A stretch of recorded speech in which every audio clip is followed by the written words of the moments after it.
Welcome guys, welcome to my channel.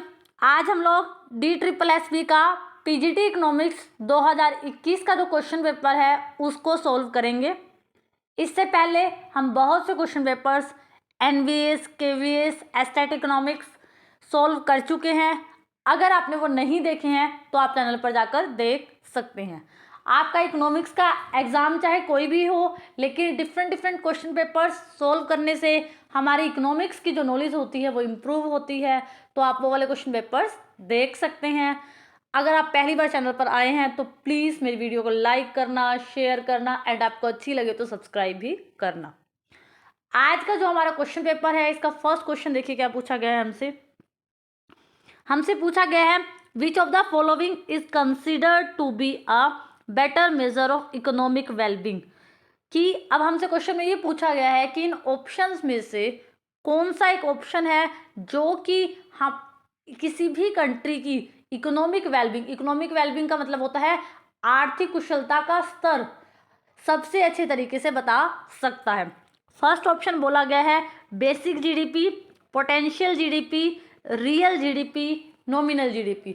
आप लोगों को पता है रियल GDP का फॉर्मूला क्या होता है।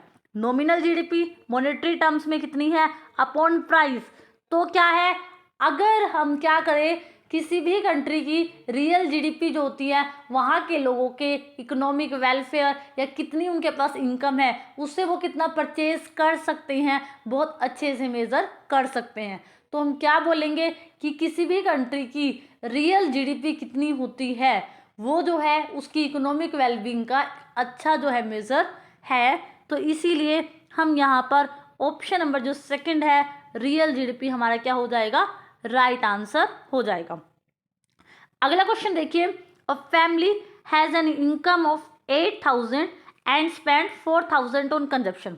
एक फैमिली है जिनकी इनकम कितनी है 8,000 है और जो 4,000 कंजप्शन पे स्पेंड करते हैं। अब हमसे ये पूछा है APC बताओ, एवरेज प्रोपेंसिटी टू कंज्यूम बताओ। APC का फॉर्मूला आप लोगों को पता है क्या होता है, C/V कंजप्शन अपॉन इनकम हमारा फॉर्मूला होता है। अब देखिए आपका कंजप्शन कितना है 4,000 है, आपकी इनकम कितनी है 8,000 है।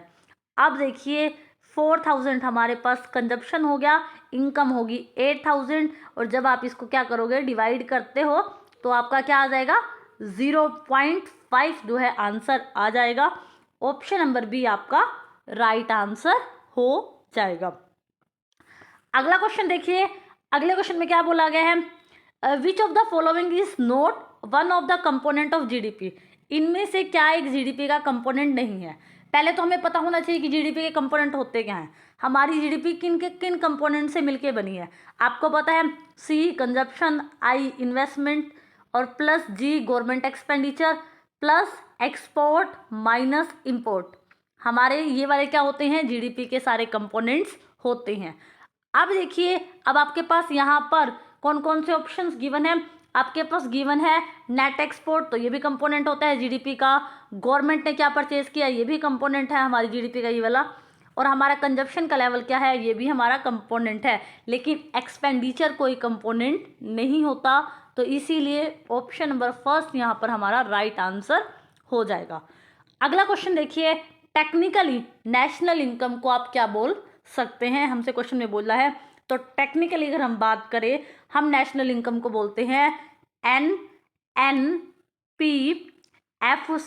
नेट नेशनल, हम बोलते हैं net national product at factor cost, हम क्या बोलते हैं नेशनल इनकम को बोलते हैं। तो इसीलिए इस क्वेश्चन का जो आंसर है ऑप्शन नंबर ए क्या हो जाएगा आपका राइट आंसर हो जाएगा। अगला क्वेश्चन देखिए, अगले क्वेश्चन में बोला गया है according to new Keynesian economist which of the following does not cause a sticky price. अब आप लोगों को पता है कि जो केंजियन इकोनॉमिस्ट है न्यू केंजियन, उन्होंने स्टिकी प्राइस जो है उसका कॉन्सेप्ट दिया था। उन्होंने कहा था कि जो प्राइजेस होते हैं वो कॉन्टिन्यूसली चेंज नहीं होते, उनमें स्टिकनेस होती है। अब यहाँ क्वेश्चन में ये पूछा है कि इनमें से कौन सा एक कारण स्टिकी प्राइस का नहीं होता। अब देखिए इसके लिए आपको ये पता होना चाहिए कि न्यू केंजियन जोन थे, उन्होंने जो भी अपने मॉडल्स दिए उन्होंने उसमें मेनली क्या बात की या उन्होंने क्या क्या एज्यूम किया।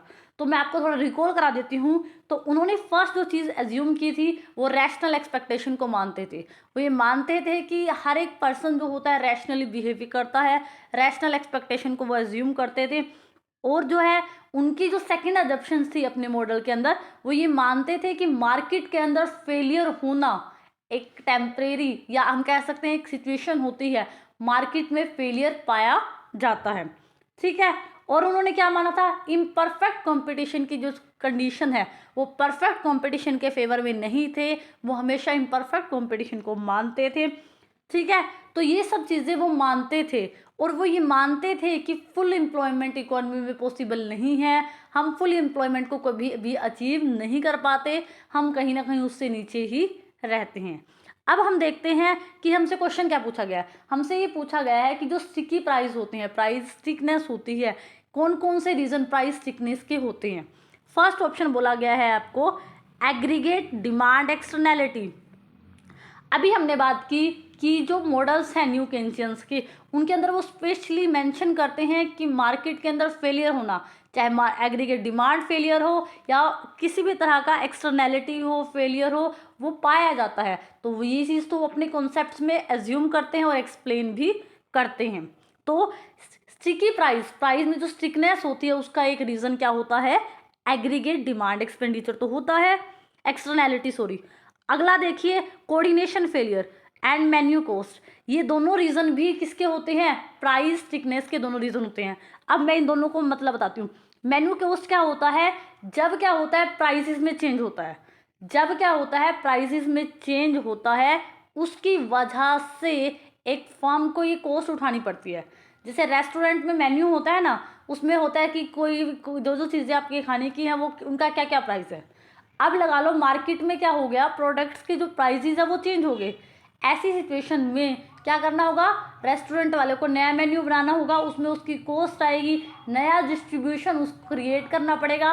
तो क्या होता है, जो मेन्यू कॉस्ट होती है ये तब उठानी पड़ती है जब क्या होता है प्राइसेस में चेंज होता है। तो ये भी एक रीज़न होता है जिसकी वजह से हमारे प्राइस में क्या रहती है, स्टिकनेस रहती है। तो ये भी एक रीज़न होता है प्राइस स्टिकनेस का।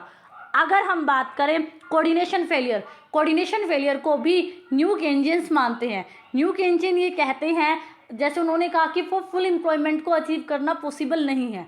तो इसका मतलब तो क्या है कि कहीं ना कहीं कोऑर्डिनेशन जो है मार्केट के अंदर, कोऑर्डिनेशन जो होता है, डिमांड साइड हो, सप्लाई साइड हो, उसमें भी कहीं ना कहीं प्रॉब्लम है, वो भी पूरी तरह से मैच नहीं हो पा रहा। तो हम ये मान सकते हैं ना, हम क्या मान सकते हैं कि जो हमारे जो प्राइस हैं, प्राइस में जो स्टिकनेस होती है उसके कौन कौन से रीज़न है, उसके प्राइस के स्टिकनेस के रीज़न है एक्सटर्नैलिटी पाई जाती है, ठीक है।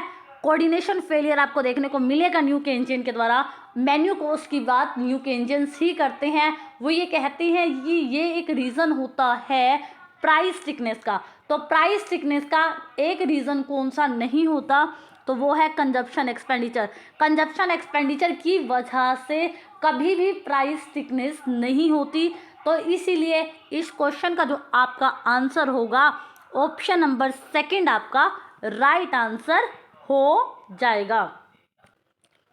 अगला क्वेश्चन देखिए, क्वेश्चन नंबर 6 के अंदर क्या बोला गया है। क्वेश्चन नंबर 6 में बोला गया है which of the following statements are correct regarding personal income. अब आपको ये पता है कि पर्सनल इनकम का फॉर्मूला होता है, तो यहाँ पर तो ऑप्शंस में वही आपसे पूछा गया है। तो पर्सनल इनकम के बारे में हम ऑप्शंस पढ़ेंगे, क्या क्या पर्सनल इनकम में आता है। फर्स्ट ऑप्शन में बोला गया है it is a income that house hold and non corporate business receive, कि वो इनकम होती है जो कि हाउस होल्ड और नॉन कॉर्पोरेट बिजनेस जो है वो क्या करते हैं, रिसीव करते हैं। तो ये बात सही है। जब आप क्या करते हो, पर्सनल इनकम निकालते हो, तो उस फॉर्मूले में आपने देखा है जो चीज़ें, वो सब चीज़ें जो प्राइवेट इनकम में आती हैं वो सब पर्सनल इनकम में आती हैं। बस दो चीज़ें, क्या क्या, एक तो एंटरप्राइज की सेविंग और टैक्सेस जो है कभी भी पर्सनल इनकम में शामिल नहीं होते। तो इसीलिए यहाँ पर फर्स्ट ऑप्शन बिल्कुल करेक्ट है कि ये वो इनकम होती है जो हाउस होल्ड को और नॉन कॉर्पोरेट बिजनेस को क्या होती है, रिसीव होती है। सेकेंड ऑप्शन को पढ़ते हैं, it doesn't include sale tax. यहाँ पर बोला गया है it doesn't include sale tax and other corporate tax in evaluation. अभी हमने बात की कि जो पर्सनल इनकम का फॉर्मूला है उसमें से हम ये जो टैक्सेस वाला है उसको माइनस कर देते हैं, कॉर्पोरेट इनकम टैक्स को भी और सेल टैक्स को माइनस कर दिया जाता है। तो ये स्टेटमेंट भी यहाँ पर बिल्कुल करेक्ट बोली गई है। थर्ड स्टेटमेंट पढ़िए, personal income include the interest income that household receive from their holding of government डेब्ट। आपको पता है पर्सनल इनकम में वो इनकम शामिल होती है अब जो हाउस होल्ड जो है गवर्नमेंट को डेट देता है उसके बदले उसको इंटरेस्ट मिलता है, रेट ऑफ इंटरेस्ट मिले या उसको प्रॉफिट मिले, तो ये सब उसकी पर्सनल इनकम में जाएगा। तो ये बात भी यहाँ पर बिल्कुल सही बोली गई है। तो यहाँ पर आपको क्या पता लगा, ऑप्शन जो क्वेश्चन नंबर 6 हैं तीनों ही पॉइंट्स पर्सनल इनकम के बारे में बिल्कुल करेक्ट बोले गए हैं। तो इसीलिए यहाँ पर इस क्वेश्चन का option number B right answer हो जाएगा। अगला क्वेश्चन देखिए, when an Indian citizen work temporary in Canada, कि एक इंडियन सिटीजन है, सिटीजन कहाँ का है वो, इंडिया का, और वो टेम्परेरी काम करता है कनाडा में, ठीक है। हिज प्रोडक्शन किसका पार्ट होगा, वो जो उत्पादन करता है वो किसका पार्ट होगा। फर्स्ट ऑप्शन में बोला है इंडिया की जीडीपी का, सेकंड ऑप्शन में बोला है कनाडा की जीएनपी का, ग्रोस नेशनल प्रोडक्ट का, इंडिया की जीएनपी का, ग्रोस नेशनल प्रोडक्ट का, या कनाडा की जीएनपी का। तो इस क्वेश्चन का जो आंसर होगा कि एक सिटीजन है जो कि इंडिया का है और वो टेम्परेरी काम करता है कनाडा में, तो वो जो इनकम कमाएगा या जो वो प्रोडक्शन करेगा, वो जो इनकम कमाएगा वो इंडिया की ग्रोस नेशनल प्रोडक्ट आएगा। तो यहाँ पर option number C right answer होगा। ये कनाडा की जीडीपी का पार्ट तब होता, उसकी इनकम का पार्ट तब होता जब वो वहाँ पर टेम्परेरी वर्क ना करता। तो यहाँ पर ऑप्शन नंबर सी कि जो वही वो प्रोडक्शन करता है वो इंडिया की जीएनपी, ग्रोस नेशनल प्रोडक्ट, क्योंकि आपको पता है कि जीएनपी कैसे निकलती है, जीडीपी के अंदर क्या करेंगे हम, क्या करते हैं जो भी net factor income from abroad को ऐड कर देंगे, क्योंकि वो टेम्परेरी काम कर रहा है, वो टेम्परेरी काम कर रहा है, तो वहाँ से वो जो भी इनकम कमाएगा वो क्या करेगा, net factor income from abroad के रूप में इंडिया में आएगी, तो वो किसका पार्ट हो जाएगा, वो इंडिया की जीएनपी का पार्ट हो जाएगा। इसीलिए इस क्वेश्चन का जो आंसर है option number C right answer हो जाएगा। अगला क्वेश्चन देखिए, अगले क्वेश्चन में बोला गया है which of the following statement regarding LM curve is not correct. LM curve होता है जो demand for money and supply of money में क्या दिखाता है, संतुलन को दिखाता है, ठीक है। अब बोला गया है कि कौन सी जो स्टेटमेंट है जो कि करेक्ट नहीं है एलएम कर्व के बारे में। फर्स्ट बोला गया है LM curve shift to left when money supply increase. अब हम क्या करते हैं, इसका डायग्राम बना देते हैं। अब आपको पता है एक तरफ रेट ऑफ इंटरेस्ट होता है और ये हो गया आपका एलएम कर्व। एलएम कर्व क्या होता है, पॉजिटिव रिलेशन होता है रेट ऑफ इंटरेस्ट के साथ। अब देखिए यहाँ पर ये बोला गया है कि एलएम कर्व लेफ्टवर्ड शिफ्ट करेगा अगर आप मनी सप्लाई को इंक्रीज करते हो। अब देखिए जब हम मनी सप्लाई को इंक्रीज करेंगे तो एलएम कर्व राइटवर्ड शिफ्ट करेगा ना, तो ये फर्स्ट ऑप्शन यहाँ पर आपका रॉन्ग हो जाता है, ठीक है, क्योंकि ऑप्शन में क्या बोला है कि एलएम कर्व लेफ्टवर्ड शिफ्ट करेगा अगर आप मनी सप्लाई को इंक्रीज करते हैं। लेकिन हमने क्या देखा कि जब हमने मनी सप्लाई को इंक्रीज किया तो एलएम कर्व ने क्या किया, राइटवर्ड शिफ्ट किया। तो इसीलिए इस क्वेश्चन का जो आंसर है ऑप्शन नंबर फर्स्ट ही आपका क्या हो जाएगा, राइट हो जाएगा, क्योंकि नॉट करेक्ट हमसे क्वेश्चन में पूछा गया है। फिर भी आपको और ऑप्शंस के बारे में पता होना चाहिए। यहाँ पर देखिए LM curve is drawn for fix real supply of money. आपको पता है एलएम कर्व का डायग्राम इस तरह का होता है, 4 उसके कॉलम होते हैं। एक तरफ हमारा ट्रांजैक्शन डिमांड फॉर मनी होता है, स्पेक्युलेटिव डिमांड फॉर मनी से हम क्या करते हैं, डिराइव करते हैं। तो यहाँ पर वही बात बोली गई कि आप एलएम कर्व को डिराइव करते हो जो फिक्स रियल जो सप्लाई ऑफ मनी होती है उससे। तो हमने देखा कि यहाँ पर हम ऐसे ऐसे करते हुए डायग्राम बनाते हैं तो वो हम डिराइव करते हैं। तो ये स्टेटमेंट तो बिल्कुल करेक्ट बोली गई है। यहाँ पर देखिए an increase in price level will be shift the LM curve to left. अगर प्राइस लेवल बढ़ जाता है, जो प्राइजेस होते हैं वो बढ़ जाते हैं, तब एलएम कर्व राइटवर्ड शिफ्ट करेगा। ये बात बिल्कुल सही यहाँ पर बोली गई है। जब आप इसके डायग्राम को बना कर देखोगे, जब प्राइजेस बढ़ जाते हैं तब हमारा जो एलएम कर्व होता है राइटवर्ड शिफ्ट नहीं करेगा बल्कि वो लेफ्टवर्ड ही शिफ्ट करेगा। और आपको देखियो LM curve demand for money and supply of money में क्या दिखाता है, इक्विलिब्रियम दिखाता है। ये बात तो सबसे पहले बोली गई थी कि LM कर्व जो है demand for money and supply of money में संतुलन को दर्शाता है। तो यहाँ पर ऑप्शन नंबर जो फर्स्ट है वही क्या है, आपका राइट आंसर है। अगला क्वेश्चन देखिए, अगला क्वेश्चन आपको क्या बोला गया है, आपसे बोला गया है कि आपके पास नॉमिनल जीडीपी, एक मैथमेटिकल क्वेश्चन है और आपके पास नॉमिनल जीडीपी और रियल जीडीपी दे रखी है। आपसे जीडीपी डिफ्लेटर की क्या पूछी गई है, वैल्यू पूछी गई है। तो आपको फॉर्मूला पता होना चाहिए। फॉर्मूला क्या होता है, nominal GDP upon real GDP into क्या होता है, 100 होता है। अब देखिए नॉमिनल जीडीपी क्या है, नॉमिनल जीडीपी की वैल्यू आपके पास है 14,500। क्या है, 14,500 और अपॉन में क्या आएगा आपका, अपॉन में आ जाएगा आपका 5,000, क्योंकि आपकी रियल जीडीपी कितनी है, 5,000 की है। इनटू आप क्या करोगे, 100 करोगे। जब आप इसको यहाँ सोल्व करोगे, 100 से ऐसे कट करोगे और यहाँ पर जब आप इसको सोल्व करोगे तो आपका आंसर क्या आएगा, 290 आएगा। इसका मतलब आपको पता लगा जीडीपी जो डिफ्लेटर है आपका, उसकी वैल्यू क्या आई, उसकी वैल्यू आई 290। तो ऑप्शन नंबर फर्स्ट आपका यहाँ पर राइट आंसर हो जाएगा। अगला क्वेश्चन देखिए, अगले क्वेश्चन में आपसे क्या पूछा है, in a national income account depreciation is called. Depreciation जो होता है मूल्यह्रास होता है, जब आप किसी भी एक फिक्स असेट्स को यूज़ करते हो और उसका यूज़ करने से उसकी वैल्यू कम हो रही है, उसमें घिसावट आ रहा है, उसका कुछ पूंजी मतलब कुछ ना कुछ खर्च हो रहा है उसका, तो उसको क्या बोलते हैं, आप डेप्रीशिएशन बोलते हैं। अब क्वेश्चन में बोला गया है कि जो डेप्रीशिएशन है उसको आप क्या बोलते हो। ऑप्शन पढ़िए, consumption of fixed assets, second option है injection of real income, variable component of commerce, linkage in capital investment. अभी हमने बात की कि डेप्रिसिएशन क्या होता है, आपके पास एक फिक्स असेट्स होती है, फिक्स एक कैपिटल होती है, कोई मशीन होती है, उसका आप कंटिन्यूसली यूज़ करते हो और उसकी वैल्यू कम होती है, तो उसी को हम क्या बोलते हैं, डेप्रिसिएशन बोलते हैं। उसका इंजेक्शन से कोई लेना देना नहीं है, वेरिएबल कंपोनेंट से कोई लेना देना नहीं है। इसीलिए इस क्वेश्चन का जो आंसर है option number A, consumption of a fix assets, आपका क्या हो जाएगा, राइट आंसर हो जाएगा। अगला क्वेश्चन देखिए, अगला क्वेश्चन क्या बोला गया है, net value added at factor cost equal to. अब आपसे क्या बोला है, NVFC।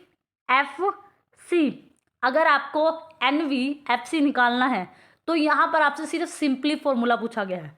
तो आपको क्या करना पड़ेगा, तो आपको क्या पता होना चाहिए, आपको पता होना चाहिए NVFC निकालने का फॉर्मूला। तो पहले आपके पास क्या होगा, फैक्टर कॉस्ट को, फैक्टर कॉस्ट पे जाने के लिए आपके पास पहले मार्केट प्राइस दे रखा होगा, फिर उसमें से हम क्या करेंगे, इनडायरेक्ट टैक्सेस को क्या कर देंगे, हम क्या करेंगे, यहाँ पर आपसे क्या पूछा है, NVA नेट फैक्टर कॉस्ट का आपसे फॉर्मूला पूछा गया। अब आपको पता है कि NVFC नेट फैक्टर जो वैल्यू एडिड फैक्टर कॉस्ट होती है उसको जब आप निकालते हो तो आप कौन सा फॉर्मूला यूज़ करोगे, आप नेट वैल्यू एडिड एट, आपके पास मार्केट प्राइस गिवन होगा, आप उसमें से इनडायरेक्ट टैक्स को माइनस कर दोगे और सब्सिडीज़ को जब आप प्लस करोगे तो आपके पास NVAFC जो है वो निकल कर आ जाएगा। तो इसीलिए इस क्वेश्चन का जो आंसर है ऑप्शन नंबर बी आपका राइट आंसर हो जाएगा। अगला क्वेश्चन देखिए, अगले क्वेश्चन में आपसे क्या बोला है, the total personal income that a house hold receive consist of a income created from production and dash. अब आपसे पर्सनल इनकम के बारे में ये बोला है कि पर्सनल इनकम वो इनकम होती है जो कि एक हाउस होल्ड को मिलती है जब वो प्रोडक्शन करता है। ये तो उन्होंने क्वेश्चन में ही बोल दिया, ठीक है, प्रोडक्शन करने से उसको मिलती है। तो उन्होंने कहा है और क्या चीज़ है जो कि पर्सनल इनकम में जाएगी। मतलब आपको पता है कि आपसे ये पूछा है परिवारों को मिलने वाली कुल आय जो है वो क्या है। एक तो उन्होंने बता दिया कि परिवारों को उत्पादन करेंगे, वो उत्पादन से उनको कुछ ना कुछ इनकम मिलेगी, ठीक है, एक ऑप्शन उन्होंने खुद बता दिया। दूसरा आपसे पूछा है और क्या जो है पर्सनल इनकम में आएगा। पर्सनल इनकम में जो और जो दूसरी चीज़ आती है वो है transparent payment from government. Government द्वारा जो भी क्या किया जाता है, गवर्नमेंट के द्वारा जो भी जैसे स्कॉलरशिप देना, गवर्नमेंट कोई उनको सहायता दे देती है, ठीक है, कोई भी स्कॉलरशिप दे देती है, तो ये सब जो गवर्नमेंट ट्रांसफ़र पेमेंट करती है, एक पक्षीय भुगतान करती है हाउस होल्ड के पास, ये भी उनकी इनकम का ही क्या होते हैं, पार्ट होते हैं। तो इसीलिए एक ऑप्शन तो उन्होंने दे दिया कि जो हाउस होल्ड है उनको इनकम होगी प्रोडक्शन करने से, और दूसरा आपसे पूछ लिया तो आपको पता होना चाहिए इन चारों ऑप्शंस में से जो ऑप्शन राइट होगा वो है transfer payment from government. Government से जो भी उन्हें एक पक्षीय भुगतान पेमेंट मिलेगी वो उनकी नेशनल इनकम के, उनकी पर्सनल इनकम के अंदर आएगी। ठीक है, तो इसीलिए ऑप्शन नंबर ए आपका करेक्ट हो जाएगा। बाकी ऑप्शंस को भी देखिए। Total expenditure on final product, तो ये उनकी इनकम हुई नहीं। ये तो क्या हो गया कि वो जो फाइनल गुड्स और सर्विसेज है उन पर क्या खर्च करते हैं। अगला देखिए कंजप्शन पर क्या एक्सपेंडिचर करते हैं। प्राइवेट डोमेस्टिक इन्वेस्टमेंट, ये कौन करता है, इन्वेस्टर करता है, तो ये कॉन्सेप्ट हो गया अलग। तो जो पर्सनल इनकम में जाएगी वो आएगी ट्रांसफर पेमेंट फ्रॉम गवर्नमेंट। तो ऑप्शन नंबर फर्स्ट यहाँ पर आपका राइट आंसर हो जाएगा। अगला क्वेश्चन देखिए। अगले क्वेश्चन में क्या बोला गया है, in which of the following condition inflation rate जो है रिमेन कांस्टेंट रहेगा। ऑप्शंस में से कौन सी एक सिचुएशन होगी जब इन्फ्लेशन रेट क्या रहेगा, कांस्टेंट रहेगा। फर्स्ट देखिए एक्चुअल रियल जीडीपी, एक्चुअल में जो रियल जीडीपी है लेस देन है नेचुरल जीडीपी। अब आपको देखिए यहाँ क्वेश्चन में क्या बोला है कि आपको इन्फ्लेशन की रेट को कांस्टेंट रखना है। कांस्टेंट कब रखा जाएगा, जब दो चीजें बराबर होंगी। ठीक है, इतनी बात तो समझ आई। अब यहाँ पर देखिए यहाँ लेस देन नेचुरल जीडीपी, तो आपको क्वेश्चन को पढ़ना ही नहीं है, आप इस ऑप्शन को ऐसे ही एलिमिनेट कर सकते हो। अगला देखिए natural real GDP less than actual GDP, तो लेस या ग्रेटर का केस आएगा ही नहीं। अगला क्वेश्चन देखिए जीडीपी मोर देन जीएनपी, अगर जीडीपी यहाँ पर भी मोर का केस आ गया तो ये भी रॉन्ग हो गया। अब देखिए when natural real GDP, natural real GDP क्या होती है, पोटेंशियल जीडीपी। जैसे कि मान लो हम ये कहें कि इंडिया की जो रियल जीडीपी है जिसके अंदर जब हम क्या करते हैं उसको प्राइस से डिवाइड कर देते हैं तब आती है हमारी रियल जीडीपी। अब नेचुरल रियल जीडीपी का मतलब होता है पोटेंशियल जीडीपी। पोटेंशियल होता है जैसे हम कहें कि कोई पर्सन है वो कितना कर सकता है, तो जब हमारी potential real GDP actual real GDP के बराबर है, जैसे हमने कहा कि इंडिया के अंदर पोटेंशियल है कि उसकी जीडीपी होनी चाहिए 5 ट्रिलियन इकोनॉमी की। ठीक है, 5 ट्रिलियन की इकोनॉमी होनी चाहिए रियल टर्म्स में।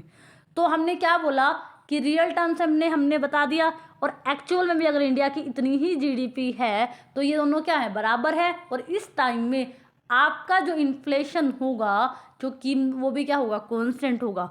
तो इसीलिए आपका ऑप्शन नंबर 4 कि नेचुरल रियल जीडीपी इक्वल होगी एक्चुअल रियल जीडीपी के, तब क्या होगा, तब आपका इन्फ्लेशन जो है वो कांस्टेंट रहेगा।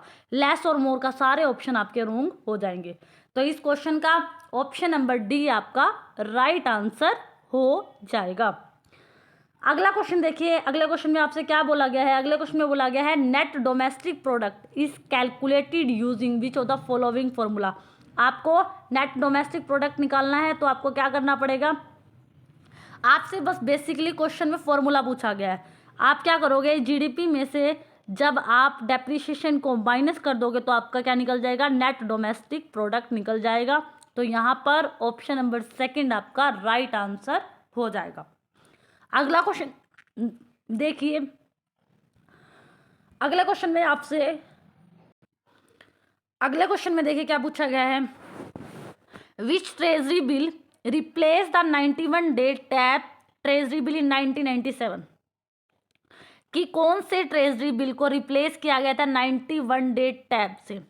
पहले क्या होता था, टाइम पीरियड जो होता था 91 डे होता था, उसको रिप्लेस किया गया था किससे, तो वो था हमारा 14 डे आईटीबी ट्रेजरी बिल के साथ जो है 1997 में जो है रिप्लेस किया गया था। तो इसीलिए इस क्वेश्चन का जो आंसर होगा ऑप्शन नंबर जो सी है वो क्या हो जाएगा, राइट आंसर हो जाएगा। अगला क्वेश्चन देखिए, which of the following result due to the decrease in marginal propensity to save. अब यहाँ पर ये बोला गया है which of the following result आएगा अगर हमारी एमपीएस क्या हो जाएगी, डिक्रीज कर जाएगी। अब आपको पता है एमपीएस क्या होता है, मार्जिनल प्रोपेंसिटी टू सेव। अब इन्होंने बोला है कि आपकी अगर वो क्या हो जाती है, डिक्रीज हो जाती है, कि आप सेव कम करते हो तो आपका क्या रिजल्ट आएगा, टैक्स रेट डिक्रीज हो जाएगा, इंक्रीज हो जाएगा, टैक्स की वैल्यू जो मल्टीप्लायर है उसकी वैल्यू लो हो जाएगी या हाई हो जाएगी मल्टीप्लायर की वैल्यू।